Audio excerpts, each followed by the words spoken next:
Hey, good evening, and welcome to the Power of Now. I'm Coach Mitchell, And I'm Coach Dan. and together we are MD Coaching and Consulting. Consulting. Listen, we are so happy to have you here with us tonight because we really want to talk about, I guess, if we summed it up, our moral compass, Yes. our moral compass, and I'll say, yeah, before we get into the subject matter, yes, first acknowledge if there's anybody online and in a moment of gratitude. yes, I'm sorry. I was forging ahead. I was so excited about tonight's topic and to being back in front of our, just being in front of the lens. So go ahead, Coach. All right. Well, first, I just want to again express our gratitude to one of our group members who was so kind to gift us with a new mic set, which we haven't gotten installed yet. Waiting on to hear back from the company to help walk through the setup. But Coach, it's not a set, it's a system. yes, it's a system. All right. So I'd like to thank my longtime friend and frat brother, Dr. Alfred Parchment, for gifting us a audio system, which we hope to get up and running. And just to say this, he's the second person who gifted us, audio equipment. Yes. So, again, just to do a fallback to of gratitude to Bryant. Mitchell, your brother Bryant, who also gifted us audio equipment.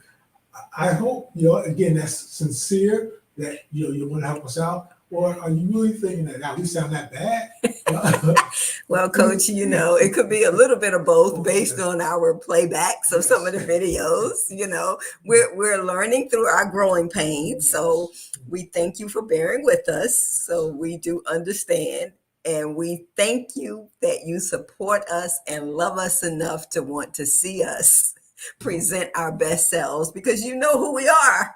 So thank you. Yes, so thank you again to what I call brother Dr. Alfred Parchment, again, my longtime friend and frat brother. Thank you. Yep. And to my actual brother, my biological brother, Bryant Slade. Thank you. Yes. Thank you. All right. So tonight we want to really talk about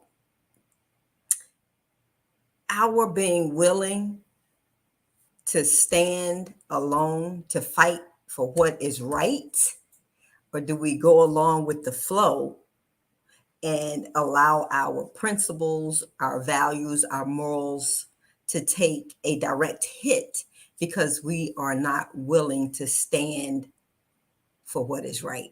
Yes. Yep. We live in a space now where it's all about taking sides, and I think people do that because it's easy to pick a position, and quite often, it's a position that I don't know if we've given a lot of thought to. We just fall in line. We just fall in line.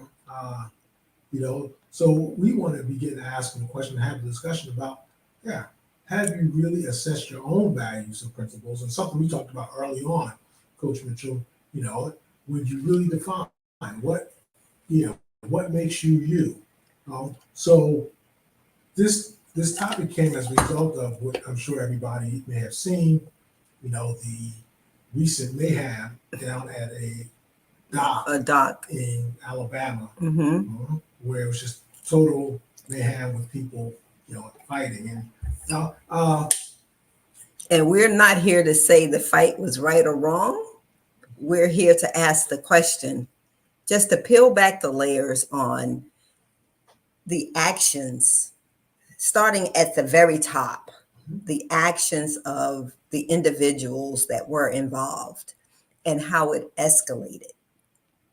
And just to throw out some questions, what could have been done differently?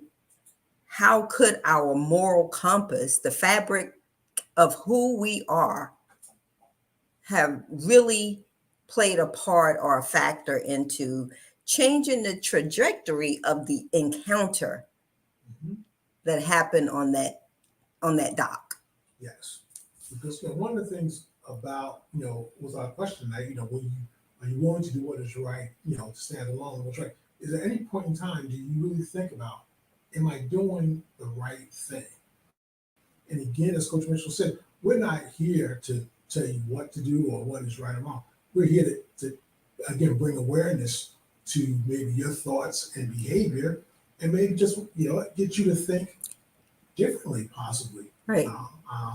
Or as you say, peel back the layers on your own thought process. Yeah, and as I like to say, let's just talk about it. Let's talk about what really transpired and maybe speculate a little bit about how people were really thinking or not Or not thinking. In that situation. And one of my things in our sessions is I always like to ask people, okay, regardless of what position you take, now, and we know everybody in today's society, everybody has an opinion, and people argue opinions, which one of my beliefs is don't waste time arguing opinions. You're entitled to yours, I'm entitled to mine, let's keep it moving. But the bigger question is, what can you learn from these situations? What can you learn that maybe will lead you to do things differently, do things in the moment, but that will have a better lasting impact, So it's really, again, for you to just have the awareness of your own thoughts and behaviors and emotions in a given situation. And I think the key word is awareness. Yes. Mm-hmm. Awareness, because we can react in a moment in a situation, mm-hmm. because I was down for what was happening until I sat back and I'm looking at and assessing, like, if we really stop to think beyond everyone jumping on the bandwagon, mm-hmm. what really happened there and why did it escalate? Yes. Why did it escalate? So going back to your question, taking it from the top, and let's actually just give a little background. Again, for those who haven't seen the videos or the memes going around, because again, there was a lot of funny memes, and it became somewhat of a joke, but we want to kind of look at the other side because again, people's lives are going to be changed, if not forever, at least in the immediacy. And people's lives could have been changed forever, just because of what escalated. Exactly. And, the trajectory, like you said, of people's lives will be changed. Mm-hmm. And it will be forever because this is not something that's going to ever be erased. It happened. Yes. It's an event in history that's imprinted upon their lives. Yes. Right? Mm-hmm. So let's talk about what that looks like. Yes. So let's again, to give those who had not seen the video, mm-hmm. to our understanding, and we watched several videos, different perspectives, it was simply this. Mm-hmm. An African-American man who was working at the docks asked a group of white people who were on a boat. Who were on a pontoon. Yes, mm-hmm. If they could move their boat. So the larger tourist boat, I forgot what was a Marriott boat, again, mm-hmm. a large, kind of paddle boat, if I remember, mm-hmm. so they could dock. Mm-hmm.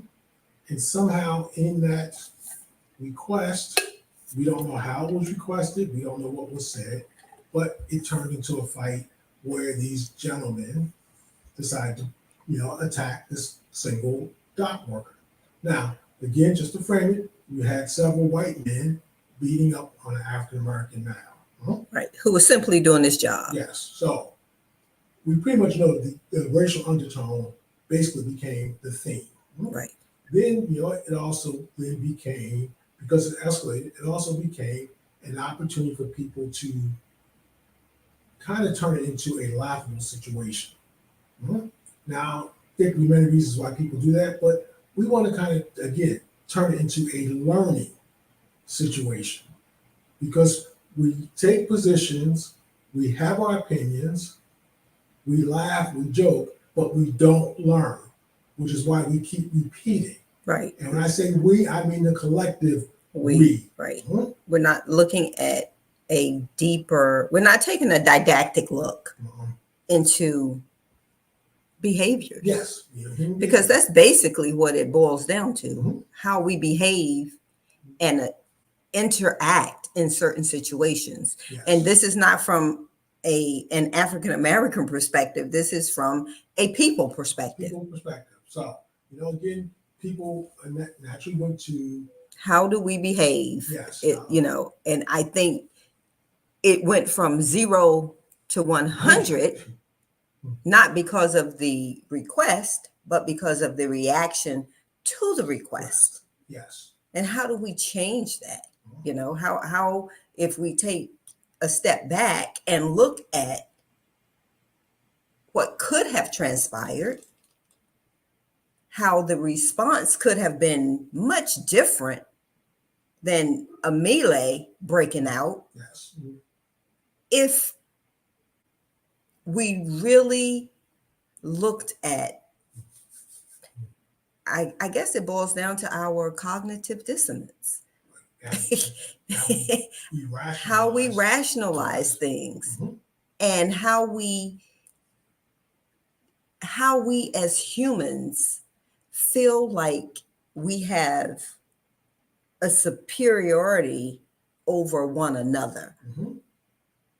And that's not based on race. That's based on class. That's based on title. I mean, it could be a myriad of things, but how do we take a step back and look at really why are we responding in a negative or adverse way? So going back to where you started is the question, have you ever found yourself responding in an indignant way simply because someone asked you to do something? And the example that you gave when we were talking was, someone comes to you and asks you, can you move your car? Can you move your cart? Can you move yourself? Do you acquiesce by simply say, "Oh, absolutely, sure," or do you respond with an indignant way, such as, "No, I don't need to move." And why? Yes. I mean, I think that's the question. Why do you react in that manner? Right. Or respond in that manner? Now, when, again, you want to keep things flowing in your life, keep things flowing. And sometimes you keep them flowing by simply saying, sure. Does that make you feel less than to acquiesce to someone's request? That is a sincere request. Assuming they're just simply asking. And again, it could be different if they ask you in a disrespectful way, that may trigger you. But even then, does it trigger you in such a way that you then start making a series of bad decisions off of a simple request, which is what appears to have happened in this melee? Right. But if someone is presenting themselves in a professional manner, in a professional uniform, and makes the request, I mean, that's no different in my eyes than a police officer asking you to move your car out of a no parking zone. Yes. I mean, why do you get perturbed when you know you're in the wrong? Yes. And that's a whole other discussion. Go ahead. I mean, to me, in looking at this video based on the footage, it was no different. Like the dock worker was simply doing his job and asking the platoon operator, listen, can you move your boat because we have a larger vessel coming in that needs the space in order to dock. Now, it could have gone more ways than the ultimate result in what we saw play out than it did, but it could have been, even if the platoon owner or operator was like, why do I have to move my boat? Yes. Because maybe he wasn't obvious to what was going on, aware of what was going on. that another boat had to come in and it was a bigger vessel, which was, it looked like 10 times larger than the Yeah. platoon boat, versus jumping out of the platoon boat and charging the security guard because of the request. It made absolutely no rational sense as to his reaction, right? So you have to ask or speculate that there was some impairment and not making excuses for this guy's behavior or the others that followed. What psychologically was going on? Or was there some impairment that skewed his better judgment, You mean like like alcohol or under the influence Yes. of a substance, whatever it may have been, that caused him to react and respond the way that he did, versus asking the why, being told why, and complying? Yes. That's simple. And yet, what happened was, again, it just turned into, like I said, and I'm sure if you're not familiar with it, if you Google it, if you're on social media, you can find it. And because this was also, African Americans against whites, people focused on the racial component, which again, we get that. Can I just caveat that? Because in the videos that I've seen, the very first responder to assist the security officer appeared to be another Yes, a young white male. employee, but a white male. Yes. So I wouldn't say in totality black against white, but because there were 4 white men who actually charged and commenced to beating on this security guard, I see where it turned into a black and white Yes. issue. And we want to turn it into, again, a human issue, because we want to ask, why was it so difficult to comply and keep things flowing? Because that's the objective. The objective is we want to keep things flowing in our life. And anytime we make a decision that stops our flow, we're only setting ourselves back. And what you saw here, and as it continued to escalate, now it stopped everybody's flow. So you want to ask yourself, as a learning, as a point of learning, is how will you react, or how do you react when confronted with a simple request or something that, I won't even say that's negative, because sometimes people just ask you because they need to get by. They need, how often do we see people who stop? And I think we just saw this not so long ago. Someone will stop and have a conversation in their vehicle in the middle of the street, and it's a totally oblivious. I won't say they're oblivious. I think they're much aware. But that you're blocking traffic or you're making inconvenience for other people, simply to to fulfill whatever that immediate need is for them. So are you of that mindset where you just totally don't care about how your actions impact others? Right. I want to address Stacy's question. Well, her statement. It's not about, it's not what is said, it's how it's requested. I think that even in this, and I'll take this particular situation that we're talking about, this incident, that even if he said, move your boat, it didn't warrant 4 individuals bombarding and bum rushing him. Now, we can talk about his communication skills as from a professional level, and that would be some soft skills training that his employer should have invested in, knowing that he would be working with the public. But it should not have caused anyone who had any type of like we say, moral compass, as long as it wasn't an impaired one, because we know when you're under the influence that your judgment and your sensibilities go out the window. But it should not have caused anyone to react in a violent manner. Yes. It's simply move your boat, or no, I'm not going to move my boat. And then his next step should have been to escalate it to the next level of authority in his organization. Yes. And I just want I'll take it one step higher. It's not just what was Center House requested, it's how I choose to respond. Which is my point. Yeah, Yes. you know, so people may say things and they're entitled to say it, you know, but whether I allow myself to be offended by it, that's my decision.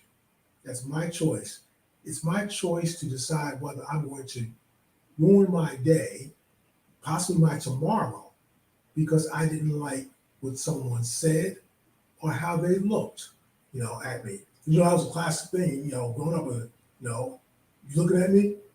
So what if I am? Why does that bother you? you know, you know. So we want to be mindful that, yeah, people may say and do a lot of things, and we cannot control that. But what we can control is how we respond. So the fact that, you know, even if it was requested in a disrespectful manner, think about it this way. You don't have to see that person ever again if you're able to move beyond that moment. But when you're not able to move beyond that moment, guess what? It's a pretty good chance you're going to see that person again because you're going to probably see them in court. In court, right? You know?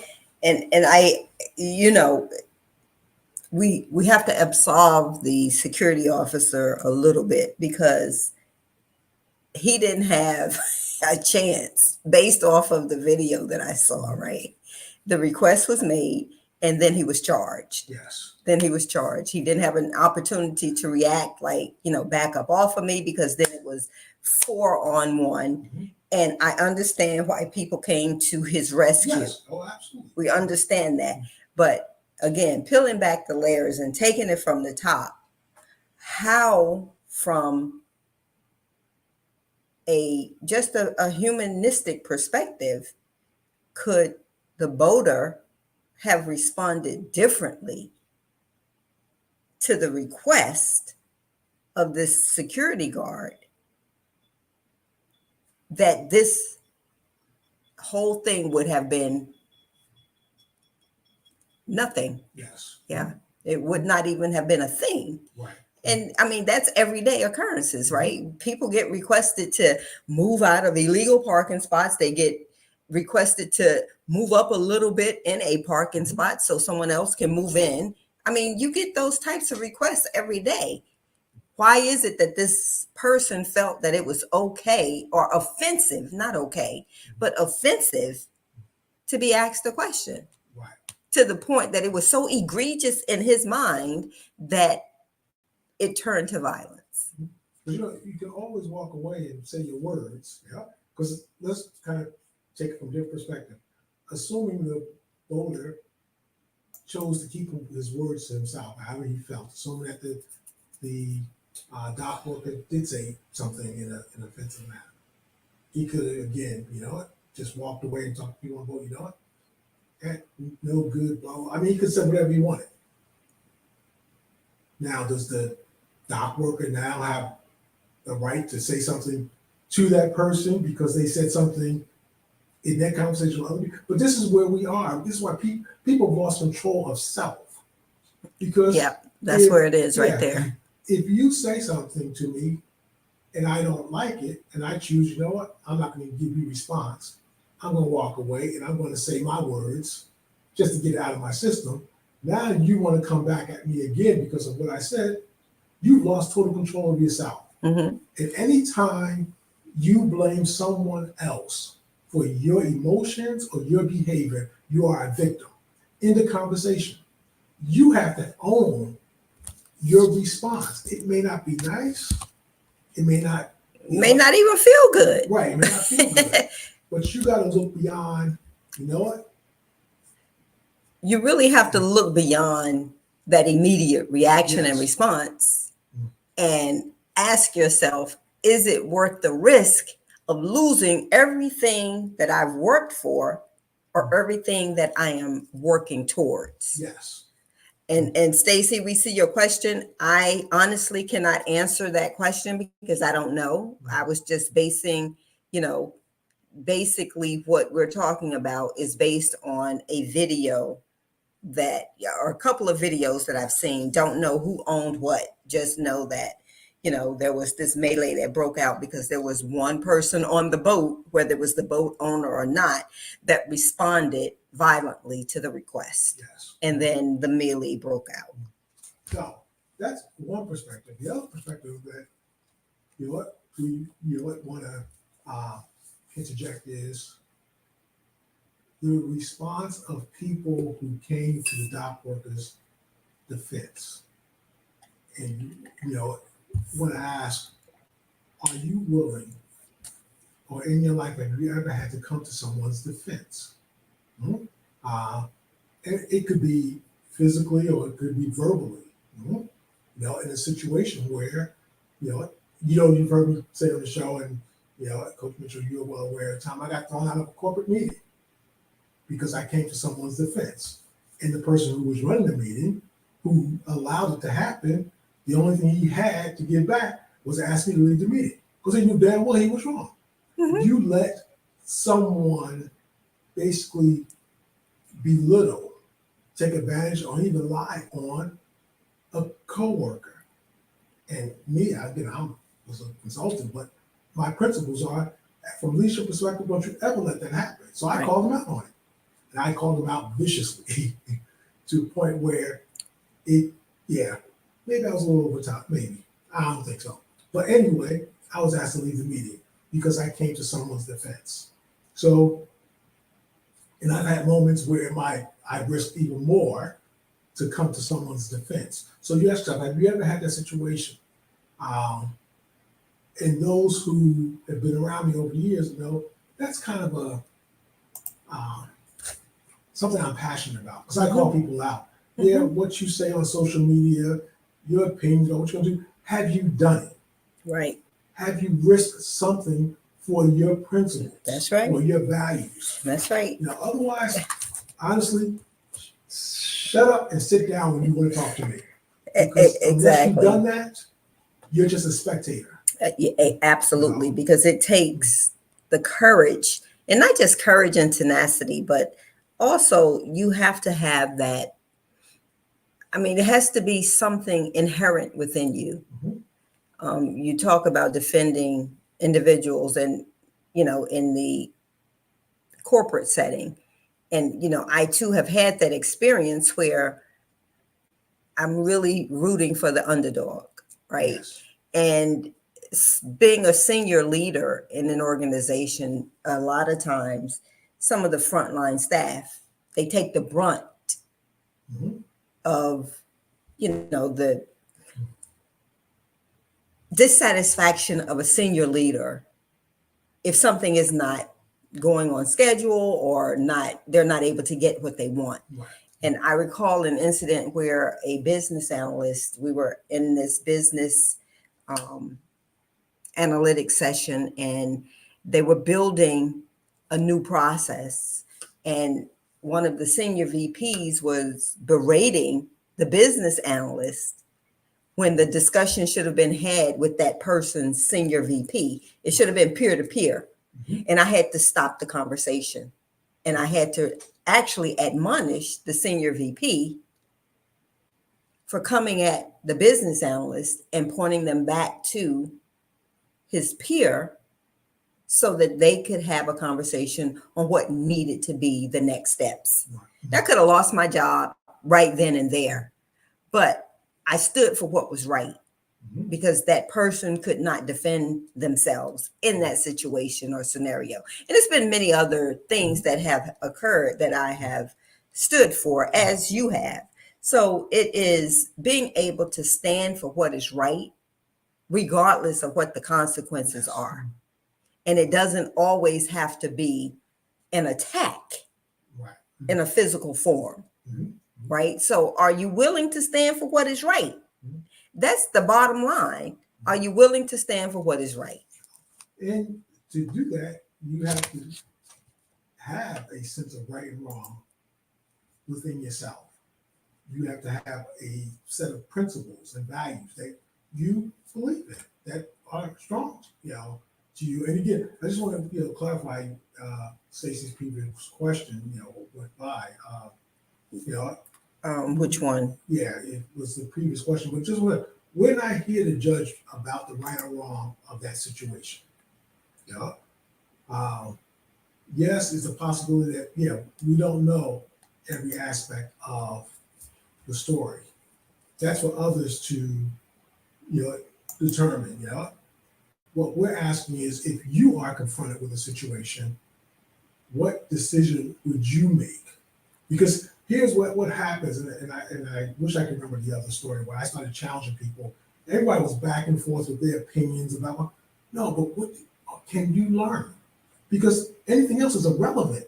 It's not even your concern, based on what happens to the individuals, who's involved. And this is where we get lost in today's society with giving our opinions.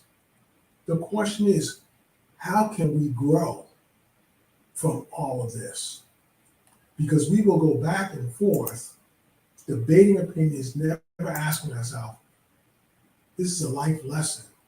And how can I benefit from it? How can we benefit from it? Because if we're all talking about trying to grow, well, these are opportunities. It doesn't have to happen to us. Sometimes we can just observe it. So, Yeah, absolutely. And, that just goes back to where we really wanted to focus on how can we look at this situation, not from a race component, mhm, but from a personal development yes. aspect. Mhm. What can we learn from interacting with individuals? And what can we learn about ourselves and how we respond to what individuals may be asking of us? Are we taking affront because we feel privileged? We feel belittled. We feel like we're being disrespected? Or do we fear that someone is mocking us for who we are? Right? I heard a statement about the Confederate flag and some of the people in the South who are not waving that flag because of the history behind the flag. They're holding on to the symbolism of what it means. And that is the fact that they are not happy that African Americans and people of color were made equal to. So that flag represents their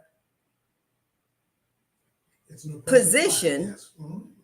on where they stand, so that you as people know that, no, I don't agree that African Americans are equal to white Americans. So it's oppressive, but it's also used as an instrument of fear, Mhm. to perpetuate fear. Now, I can't say that that's what was going on the dock. Can't say that. But we can say that if we as people are aware of where others are coming from, our response can't be in kind, but it can be an instrument to help us deal with how to get around it. Mhm. Because at the end of the day, or the end of the moment, we can only control ourselves. We cannot control all the things that happen to us. We cannot control other people's words, facial expressions, any of that. And to think that you can, you're fooling yourself. Honestly, it only shows your ignorance. Not only that, but you're fueling the anger and bitterness and those emotions, Mm-hmm. those negative emotions within yourself. Yes. So, So we get caught up, and I think a lot of this has to do with ego. You know, we get caught up in the moment, and the ego says, "I have to win. I have to get the last word in. I have to be victorious." Not understanding your power comes in your response. yeah. You see, I think this is a, a story that the spiritual master Buddha said when he was confronted with a situation where someone was heckling him when he was giving a talk, and he didn't acknowledge the person. And at the end of the talk, the person came to him and said, "I heckled you. I said many things to you, and you never responded." And his response to the individual was, "If someone were to give you a gift and you refused, who does the gift belong to?" Well, it belongs to the giver. He says the same way with anger. You see, when someone has anger and they're trying to give you their anger, you don't have to receive it. Therefore, they're stuck with it. That's where the self-mastery, that's where the control comes in, because I can't control you. I can't, and to try to do that only creates more angst in me to try to control another person. But I can't control how I respond. And I, said this for years, I can only be offended by the things that I believe, even if it's small, there's some truth in it. You see, if my self-value, what I believe, if my beliefs of myself are so strong, then nothing you say can offend me. You're only showing your own weakness. As the old African proverb says, there no enemy outside can attack you if there's no enemy within. I don't think that's the proper way of saying it, but you get my point. So Get your point. That there has to be something inside of you if you allow yourself to get offended by every little thing. You have to ask yourself why. And another reason why I say ego comes in, because I know people who, I don't know if they're aware of their language, but you might hear someone say something condescending to say a person behind the cash register, who might be working, and the person didn't say anything to them, but they come out their mouth with condescending remarks, but yet they think they have this awareness or this wokeness, all right? But yet they don't, because if you still look down on someone simply because of their job, because you may be college educated or you may work, and this person's only doing their job, they're just as bad as those people on the dock. Yeah, that's true. So you ask yourself, the one thing I've shared in previous sessions, when I see someone new struggling to learn their job, I'm very patient with them, because as I would say to them, and when they're maybe apologetic, I'm really sorry, I'm trying, listen, we've all been there, and to think that you have not is very egotistical, because we've all had to learn something new. Even if you're college educated, at some point you arrived on a job, some point in your career you were the newbie. And that's what that person is. They're a newbie learning. So we need to, be patient and have an open mind and open heart in those interactions. Exactly. Exactly. And I think that, there are quite a few people from that incident that probably woke up with a lot of regrets, Mhm. with a lot of regrets. Mhm. Either, whether they were impaired or not, Yes. they woke up with a lot of regrets, as a lot of us do when we don't make the best decisions and we allow our emotions to dictate Yes. our Mhm. reactions. Mhm. So it's Yeah. always a good idea to check yourself before you wreck yourself. So Yeah, like I said, the other perspective, which I started talking about, I was glad to see so many people come to the response of the doc work. oh yeah, Yes, I mean, that's, again, they Yeah. stood up for what was right, Yes, yeah. because that definitely was right. No Mhm. matter the color, Mhm. you see four people on one person, how can you really stand by Yes. with, in good consciousness, and allow someone to be attacked? So I thought that I thought that was really good. Again, just standing back and just observing, and we're not talking about individual, like uh, what started it. Again, as Stacy mentioned here, we don't have the whole story yet, but based on what we observed, that I thought was commendable for people coming to the aid of another. That's the unity. Yes. You see something wrong and you act. Yes. You see something, you say something. Mhm. Mhm. That's what Yeah. the talk is. They always talk about people standing by, and there were people standing by filming it, videotaping. They had their phones out, which is how we got to see it. So we thank you. Uh, so there is some benefit to that, though. We've also seen where people videotape and there's no engagement. No, and they egg on the Yes, yeah, situation. But I think that for the one that we saw, the person that was videoing, I again commend the accounting of events that Yes. was occurring, and that person not jumping in, because it could have, went either way for the videoer as well. Yes. So as hard as it was to watch some of the actions that were happening, I commended the person who was doing the video and who captured the majority of the events that went down, and pointing out who the perpetrators, the instigators were, or the initiators Yes. of the, what I considered a riot, because it was just a complete melee, Yes. right? And I commend that person for doing that and not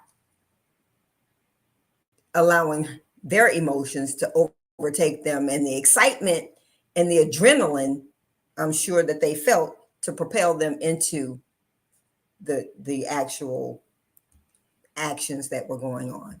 Yes. Mhm.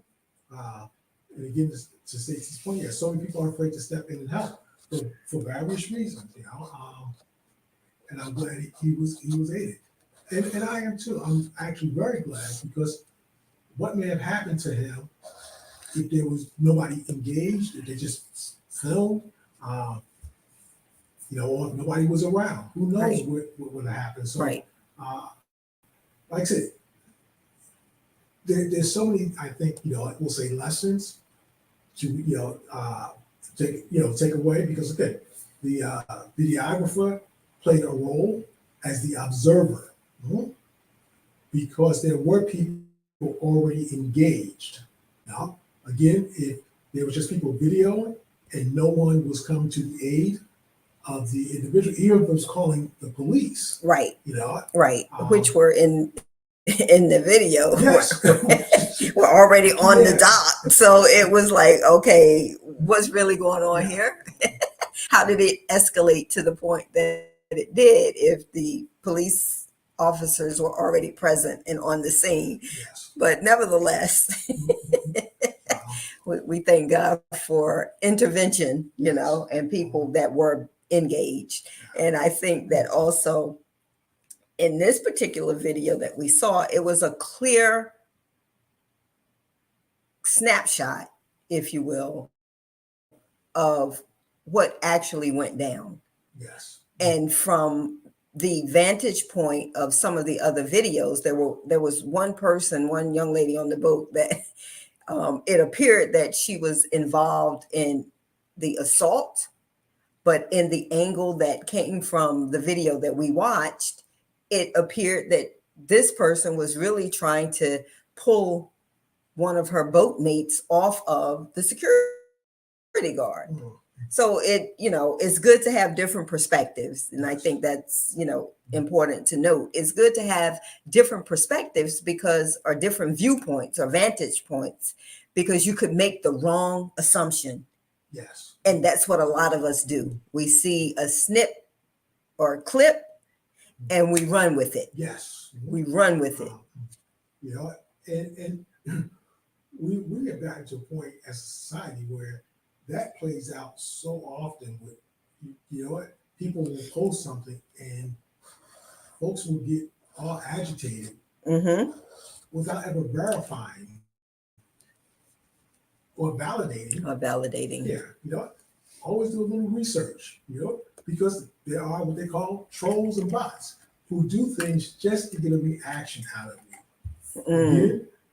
You have to control yourself. Oh my goodness, that's a whole other discussion, because we know that Meta, or formerly known as Facebook, have been known to, to instigate by creating or using AI, artificial intelligence, to create a scenario to incite a reaction. Yeah, because it's engagement. Yes.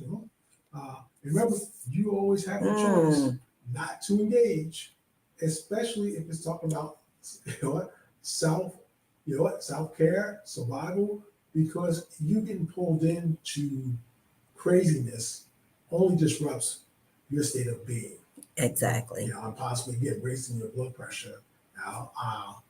So you want to be mindful of what you choose to get pulled in, and you also want to verify it. You want to look at the source. Now that may seem like a lot, but once you start doing it, it becomes second nature. Because look, I ain't responding to this person. Or your principle could be, I don't respond to things that don't involve me. Plain and simple. And trust me, that is a learned behavior, because we pretty much know you see stuff on social media and you just want to respond, and you go, at least for me, I go, you know what, it's not even worth giving them my response, because then I'm going to be engaged in their response. Right. You get sucked into that funnel. Yep.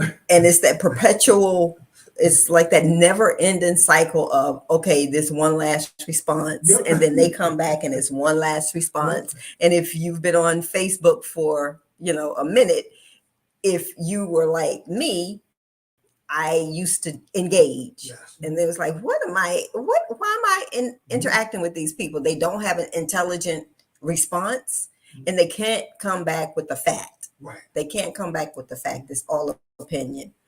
Hi, Marilyn. Thanks for joining us tonight. So you really want to think about, and I know, this, the scripture that says, be,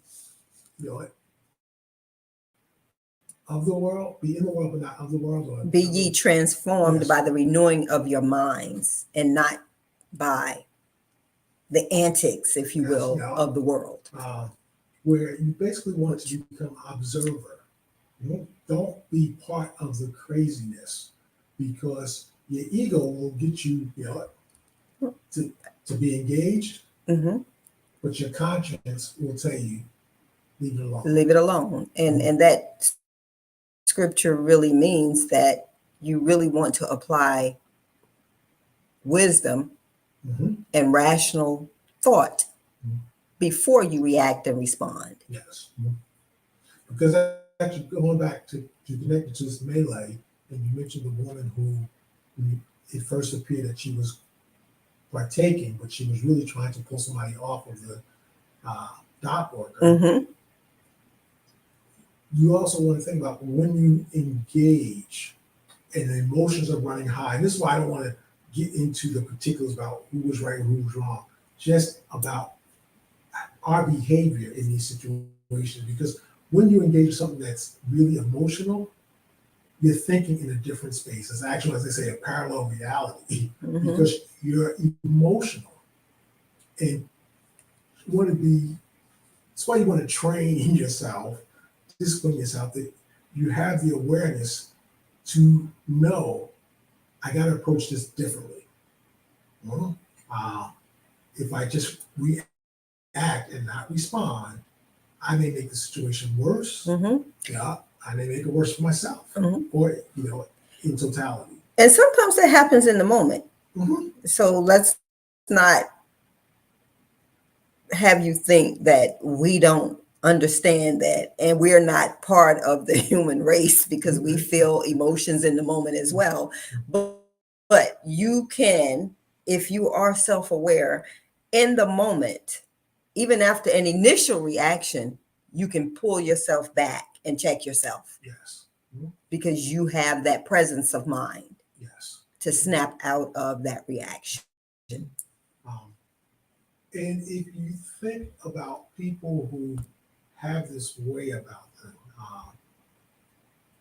their sense of self is, I think, so rooted and strong that they discipline themselves to be a person. I'm gonna say a person of peace. They have that inner peace where they don't allow things to move them. And I've shared that with friends. And again, by no means saying that we are at that place. We are still on that journey because, yes, we have our triggers. Right. But it's the goal where we want to get where, and I've said this to friends, like, why do you let that person that you don't know disrupt your peace? Why are you doing that? You just gave away, your power. It's so funny. I used to work in a very high pressure, high stress role. And I used to face off to sales, and they were very reactionary. Nothing came from them that didn't have to be handled yesterday. I created a sign to hang on my office door, and it was a stop sign. And underneath the stop sign, it stated, "Stop. Just because you're having a bad day doesn't mean I'm going to allow you to steal my joy." Yes. And that hung on the outside of my door because I wanted them to breathe before they came into my office. Because otherwise, it would have been a very reactionary and combative discussion versus them taking a deep breath to come in and explain to me what it was that they needed. Yes. So that we could have a discussion about next steps. Right. So that's what, again, one of the takeaways that we, would like for you, to have is thinking through something, because you also had an experience this week where the man walked into the place of business and he was upset, and immediately was ready to go off on the person behind the counter. And sometimes the person you're going off on is not the cause of the problem. And those of you know, my philosophy is simply this: you will not know I'm having a bad day if you're not the cause of my bad day. It's not, I'm gonna put it like this, it's not right for me to do that to you. So again, my bad day, if it was caused by somebody else, I don't think it's right for me to lay that on you. Now, I may not be my normal self, but you won't get the brunt of my bad day. So I think it's on both sides. Coach Mitchell, you put yourself up and forcing somebody or bringing awareness to somebody. Well, let me stop, let me breathe before having a discussion. Because especially if I need you to correct my problem. Right. I also tell people, why are you getting mad? You in a place that somebody's serving your food and you want to mouth off? No, you don't do that. You don't argue with the person who's preparing your food, and you don't kill the golden goose. Right. And you don't argue with somebody prescribing you medicine either. All right? All right? So you want to think about these things. You're better off if you're unsatisfied, dissatisfied, sorry, to just get up and walk out. But you want to, mouth off and again react and not respond, because if you respond, you're responding to something that's going to help you Mm-hmm. and help the situation. When you react, you're letting your ego dominate, and rarely does that work out well for you or anyone else. Ah, Yeah. yep. That's exactly it. I have a saying, Stacey, that, too often we think through our emotions and our egos and not really with our, higher self or our mind. Mm-hmm. Mhm. We get caught up in the emotions, and we're seeing it all too often, which is why we're trying to, challenge, you and challenge. We don't add to the melee that's occurring on a much And the larger, mayhem that's yes, occurring on a much larger level. yes, we pretty much, most people will say things need to get better. You know what? When will we learn? You know what? Why is all this happening? Because no one's taking ownership of self. Yeah. You know? And we can only change. I think it was Mahatma Gandhi who said, who, be the change you want to see in the world. Hmm? And that's hard, because that means we got to work on self. Hmm? And we, again, by no means saying that we have it all under control. We are on this journey just like you. Right. Hmm? Exactly. And I think that that's key if we really want to move forward as humanity. Yes. Well, and that's really our ultimate objective, is how can we contribute to making, this whole experience called life better for all of us. I think one day at a time, and being mindful of how we react and respond to others around us Yes. in any given situation. And not saying that sometimes we're not going to fly off the handle, Yes. because we are human, but being mindful that in those moments, to be consciously aware of our reactions and how we're feeling. And two things, a good place to start in terms of getting there are two words that I think are really powerful. Being able to be humble enough to say thank you to any and everyone who does the smallest things, such as holding the door for you. And the other thing is also be humble enough to say, I apologize. Yeah. Because that, again, sets the foundation that, yes, you have humility. And you're not operating so much from an ego perspective. And not feeling entitled to someone else's kindness. So again, saying thank you, and you know what? I apologize when you're wrong. Because one of my pet peeves is for people who do something wrong and then get defensive when you call them on it. Well, as opposed to simply saying, oh, like the young man the other day who, riding around the store on the little the scooter, handicap cart. Yes. Yes. And he said, "Oops, my bad." That was his way of apologizing. He realized, he almost hit you. Yeah, knowing that he shouldn't have been in the cart, Right. Because someone could have been in the front looking for one that really needed it. But like we said yesterday, there are so many young people who would not have even apologized. They would have laughed it off. And the apology came because he had presence of mind to know that, one, he was going a little too fast, and two, he probably shouldn't have been on it. Correct. But three, that he almost hit someone. Yes. So taking accountability for his actions is basically what we're saying. That's what we should be doing in all situations. So, when we see all of these things happening, society, you know what? Besides just giving your opinion or taking sides, ask yourself, what is it that we can learn? Yeah, What is it that I can learn?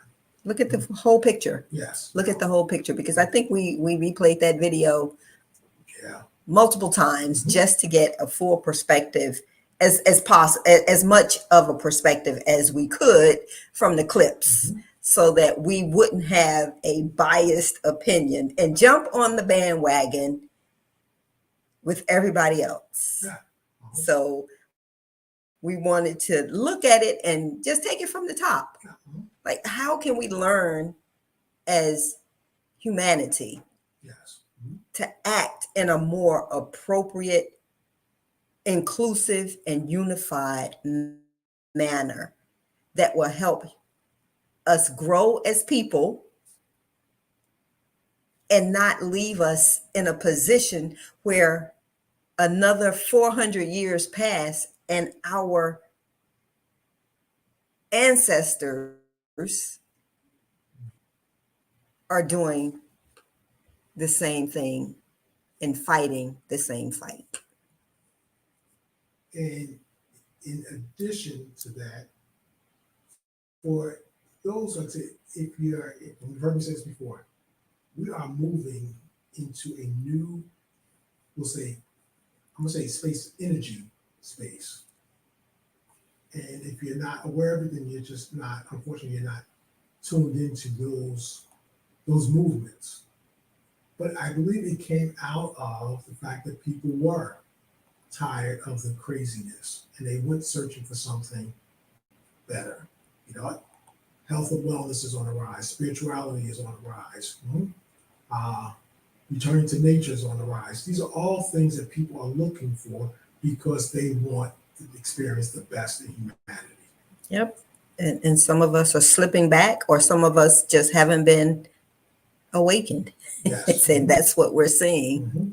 So you ask yourself, when these things happen, what can I learn? What would I do? As there used to be a show on TV that, I think the title was "What Would You Do?" Or "What Would I Do?" I forgot the title, but they would stage these situations and then interview people. What would you do? We don't think about those types of situations. So when we're confronted with it, we react as opposed to being able to respond. Yep. So just challenge yourself that you want to become better at responding. And it may not be outside, could be in your household. Could be with your significant other, could be with a child, where you get triggered real easily. So be mindful of that. Absolutely.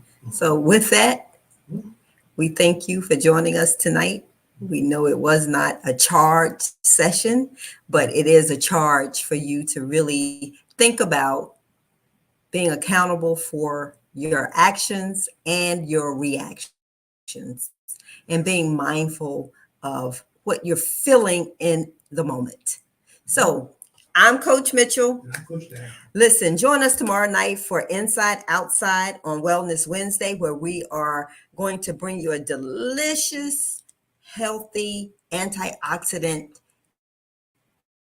drink that is made with both fruit and herbs that, uh, ingredients that you would not think to put together, but that is your system. Coach, you look like you had something to say. No. Oh, okay. Well, I do. Okay. We apologize if our eye movements seem to be awkward because our cameras, when we're on air, we're looking at each other, which takes our eyes away from the camera. So we apologize if we look like we're looking off into space. We're actually looking at each other when we're looking up, but Yeah, it's because of our cameras, but nevertheless, we just want to thank you for joining us tonight and thank you for spending that little bit of time that we have run over. Join us tomorrow night for Inside Outside on Wellness Wednesday. Again, we're going to share another great recipe that we think you will love and enjoy and incorporate in your health journey. So I'm Coach Mitchell. And again, I'm Coach Darren. We'll see you tomorrow night. Have a great evening. And remember, there will be no next if you do not start now.